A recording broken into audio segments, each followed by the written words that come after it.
Hello and welcome to MATLAB programming for numerical computations. We are in the first part of module 3. In this part, we are considering numerical differentiation. In the first two lectures, we considered numerical differentiation in single variable. We looked at obtaining df by dx and d square f by dx squared using forward, backward and central difference formula. In today's lecture, we are going to extend that idea to finding partial derivatives. Partial derivatives when the function f is a function of multiple variables. So f is a function of x1, x2 and so on. Before we do that, we will go over the example that we took in the previous lecture, the practical example of rate of reaction. We wanted to find its derivative with respect to temperature T at T equal to 600. We use the central difference formula with h equal to 10 to the power minus 4. At the end of this lecture, I had suggested that as a practice, what you could do is you could try to solve this problem for various different values of h. In today's lecture, we will spend a few minutes trying to look back at that same example, modifying the examples to choose different values of h and obtain what is the optimum value of h that we need to use. We are not going to look into the theory behind it. We are interested in practical aspects of how we will apply this theory in order to solve problems using MATLAB. In order to do that, I'm going to give you a certain set of tips. What we will find is that the judicious way of choosing h for central difference formula is to choose h as temperature T multiplied by 10 to the power minus 6. If we were using forward or backward difference formulae, then the optimal value of h would be T multiplied by 10 to the power minus 8. Where does this come from? This comes from the fact that the optimal value of h is proportional to the machine precision to the power 1 by 3. The temperature is not of an order 1 but is of order 100. We need to proportionately increase h as well.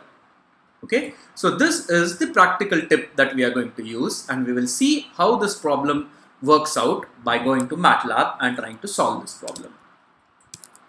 So let's head on over to MATLAB. Okay, so this was the code that we used in the previous lecture. What I'm going to do is now modify the code for different values of h.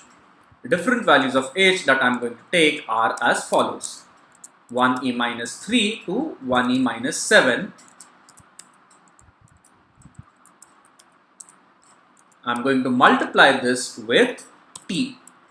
Okay, so the value of the independent variable temperature at which we want to find out the first derivative, that's the value that we are going to multiply our h with. Okay, now because now our step sizes is a vector, we have seen this in the previous lecture, what we need to do in order to obtain all these results at one go. What we need to do is we need to replace the slash with dot slash. Okay, this guy is a scalar. So scalar, when we want to divide that by a vector, we need a dot slash. So in the parenthesis, what we get is going to be a vector. So the thing that I have highlighted is a vector.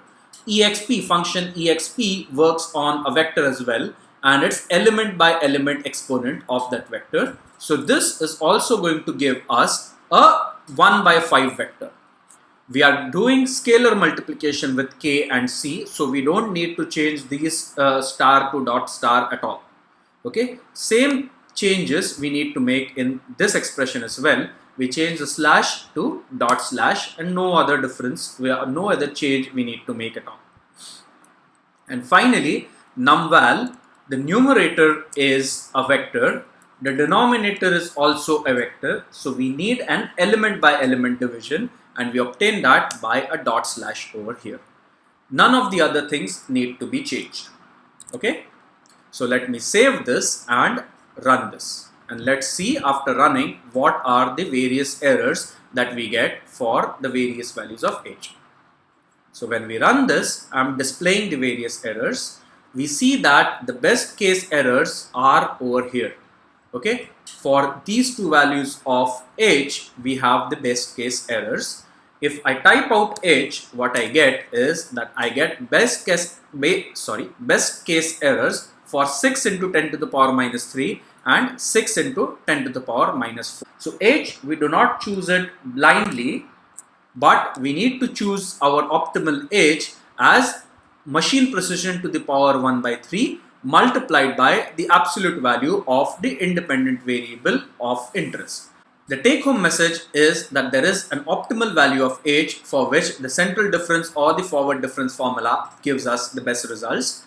So now let us go on to this particular lecture. In this particular lecture, we want to find out df by dx when f is a function of multiple variables. As a matter of fact, we have done this already in the previous example. In previous example, if you think about it, the rate expression is a function of both temperature and concentration. So what we had done in this particular MATLAB code was this, is we held the concentration value constant at 1.0 and varied the temperature to T plus H, T minus H, and found the central derivative. So that is what the definition of partial differentiation is. Partial differentiation means dou f by dou x1 keeping x2, x3 and so on constant, dou f by dou x2 keeping x1, x3, x4 so on constant, and so on and so forth. Okay, so that is the definition of partial derivatives. In order to calculate dou f by dou x1, we hold x2 constant and vary our x1. In order to calculate dou f by dou x2, we hold our x1 constant and vary our x2. You will notice that a partial differentiation is kind of like finding the gradient of a scalar. The gradient of the scalar is nothing but dou f by dou x1 and dou f by dou x2 written as a row vector. Let's go to MATLAB and solve this problem for finding partial derivatives. Okay, so our a, the value of x at which we want to find dou f by dou x. So we want to find dou f by dou x at x equal to a. A is going to be a vector. Let's say we wanted to find this at 0.5 and 1. So our a is 0.5 and 1. Our true val or our h step size should also be a two valued vector, 1e minus 6 and 1e minus 6 as well. Okay, so true val cos x1 multiplied by e to the power minus x2. So cos a1 multiplied by exp minus a2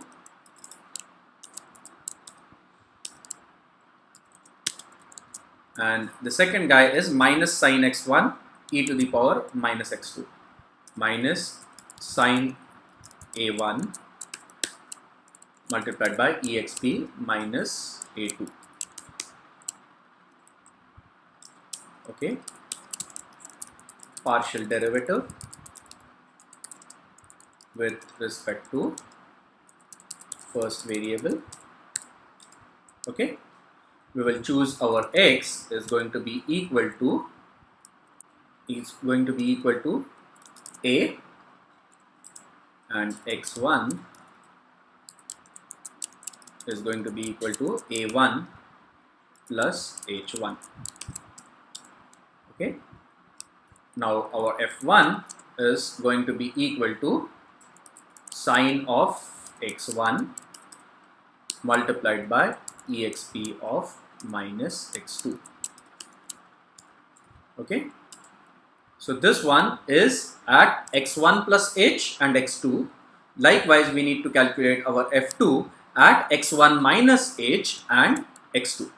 So let's copy and paste this. X1 equal to a minus h and f2 is sine of x1 minus e to the power minus x2, and our numdiff 1 is going to be nothing but f2 f1 minus f2 divided by 2h by the central difference formula. Then we copy paste this and say that we want to find partial derivative with respect to second variable. Is this function f of x, rather than we give this function in this particular form, it's recommended that we give we have a separate function file where we define sin x1 and e to the power minus x2 as that function. So for the second partial derivative, partial derivative in the second variable, that's what I'm going to do.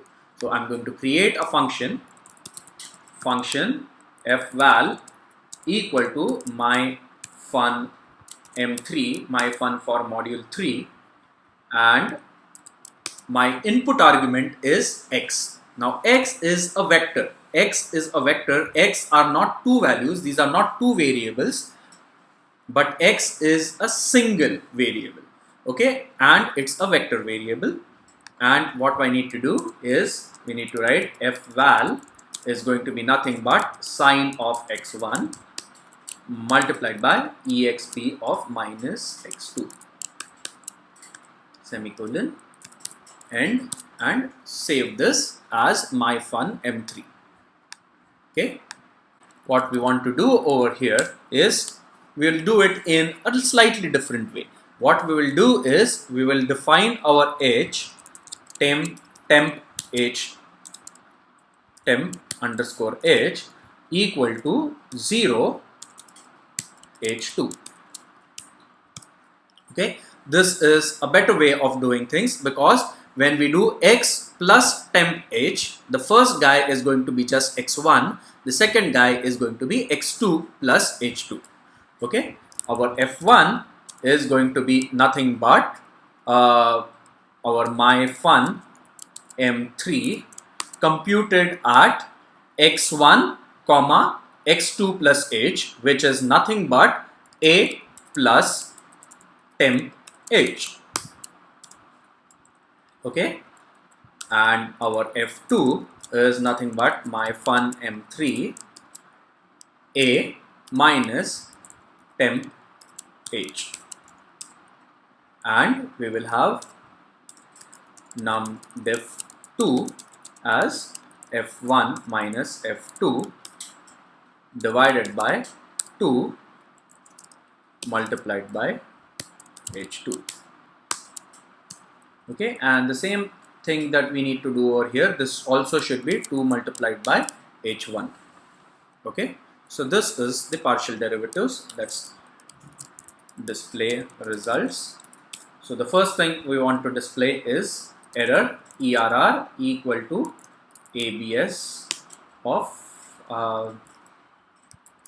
trueval minus num diff.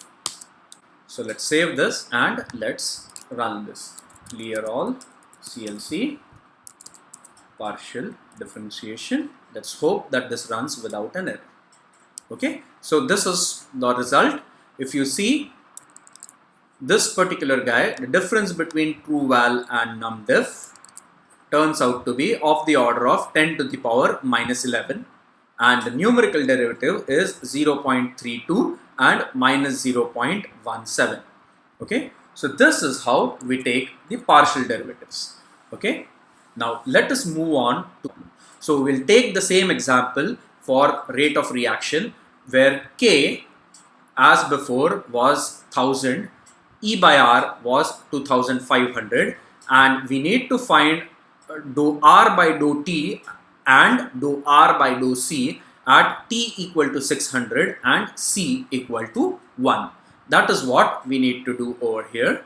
What I would recommend you do is you can pause this video for a short period. You can go on to MATLAB and you have this MATLAB code over here.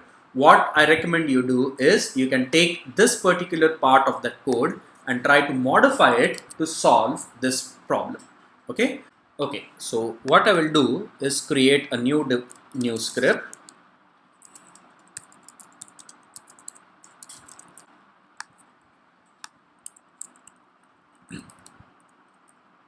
We'll copy this.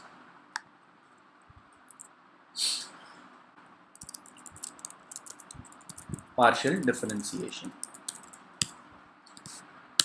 Okay, so our h value is going to be 1e minus 6 multiplied by t, and the other guy is going to be 1e minus 6. That's going to be our h values. Okay, numdiff1 is going to be my rate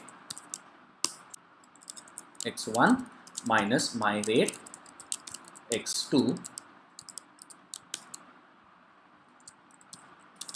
divided by, let me call this as h1.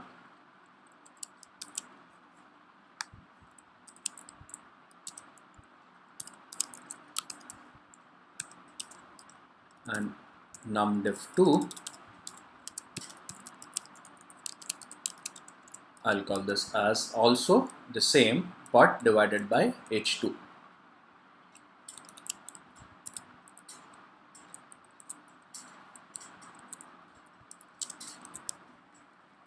Divided by h2. Okay, so what exactly am I doing over here? Well, let me just first save this.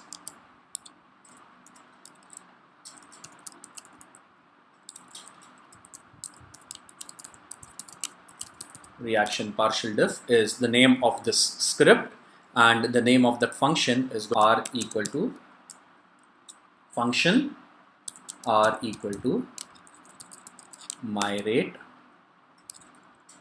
x. Okay, t equal to x1,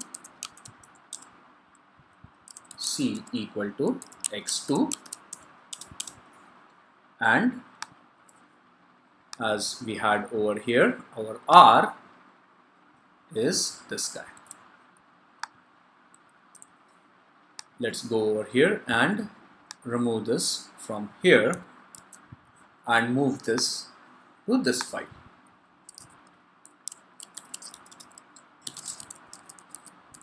Constants,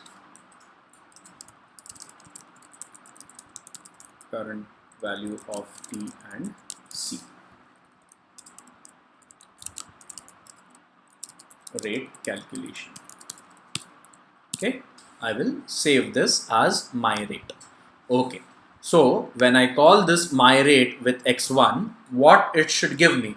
What it should give me is r calculated at t plus h and c. When I use this at x2, it should give me r calculated at t minus h and c. Okay, so that's what I will do.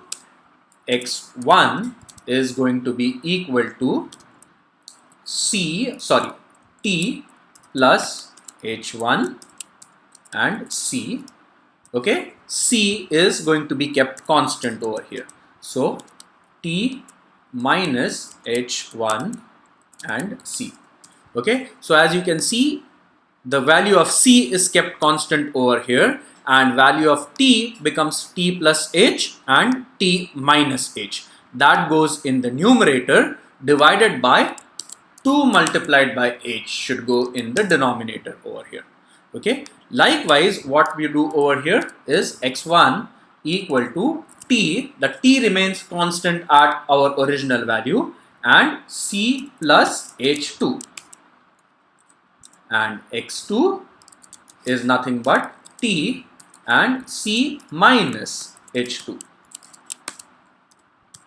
Okay, and this becomes numdiff. Display results.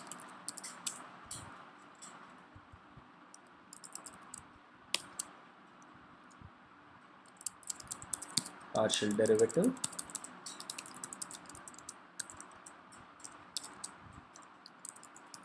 num2 str numdiff.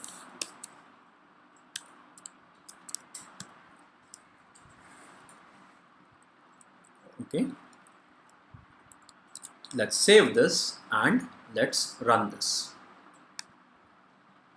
Okay, and when we have run this, the partial derivatives of r was 0.1077 and with respect to temperature, and with respect to concentration it is 38.76. So these are the partial derivatives of R with respect to T and C. With that, I come to the end of this lecture, and this also concludes numerical derivative parts of this module. In the next lecture of this module, I will start with numerical integration, and see you in the next lecture. Thanks and bye.